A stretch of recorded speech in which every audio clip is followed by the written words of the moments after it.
গোপাল ভাঁড় আর গোপাল গিন্নির মতোই বেসটা একটা রেক্ট্যাঙ্গুলার শেপের বানিয়ে নিলাম। বেসটা ভালো করে বানিয়ে নেওয়ার পরে আগের ভিডিওগুলোতেও যেমন আমি দেখিয়েছিলাম, আমি শুরু করি পা থেকে। তো প্রথমেই রাজামশাইয়ের বুট দুটো বানিয়ে নিয়ে পেস্ট করে নিলাম এই বেসের সঙ্গে।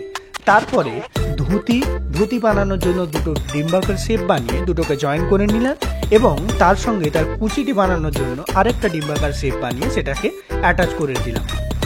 এরপর বডির শেপটা বানানোর জন্য একটা রেক্ট্যাঙ্গুলার শেপ বানিয়ে এই দুটো ধুতির সঙ্গে জয়েন করে নিলাম এবং পাঞ্জাবির নিচের পোর্শনটা বানানোর জন্য একটা কাদার প্লেট বানিয়ে সেটাকে এই বডির সঙ্গে অ্যাটাচ করে নিলাম। দেখুন, এখানে স্টেপ বাই স্টেপ প্রসিডিওর আমি ডিটেলে দেখিয়েছি।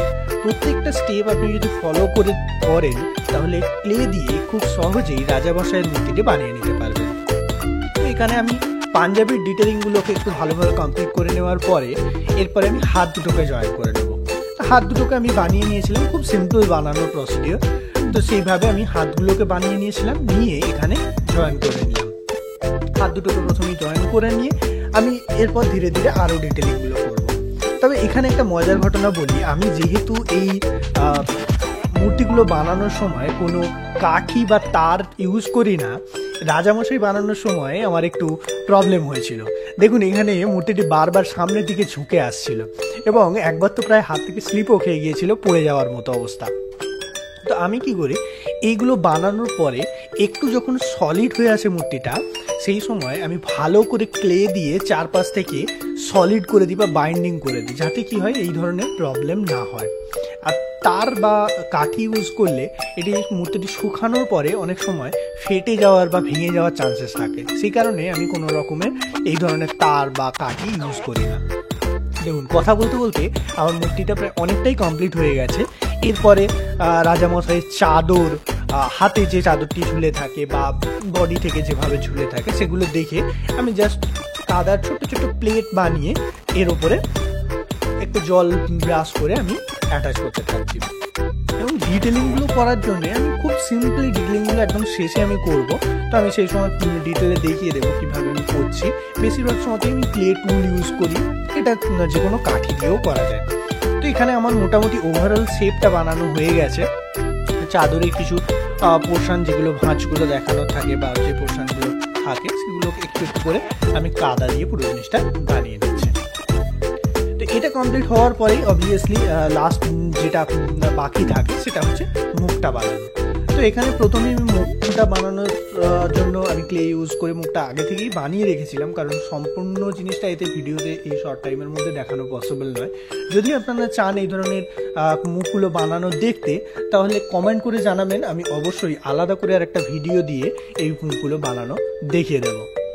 তো এখানে আমার মুখটা গলার সঙ্গে অ্যাটাচ করা বা বডির সঙ্গে অ্যাটাচ করা কমপ্লিট। এবারে ফাইনাল লুক দেওয়ার পালা। তো আমি ডিটেলিংগুলোকে আরও ভালোভাবে করে দিচ্ছি, যেমন চাদরের ভাঁজ, হাতার ভাঁজ বা ধুতির কুচি, এই ধরনের ডিটেলিংগুলো। দেখুন, সিম্পলি একদম জাস্ট ক্লে টুল দিয়ে শার্প করে দিচ্ছি, হাতা বা চাদরের ধারগুলোকে করে দিচ্ছি এবং তারপরে আবার ক্লে টুল ইউজ করেই আমি ডিটেলিং ভাঁজগুলোকে দেখাবো।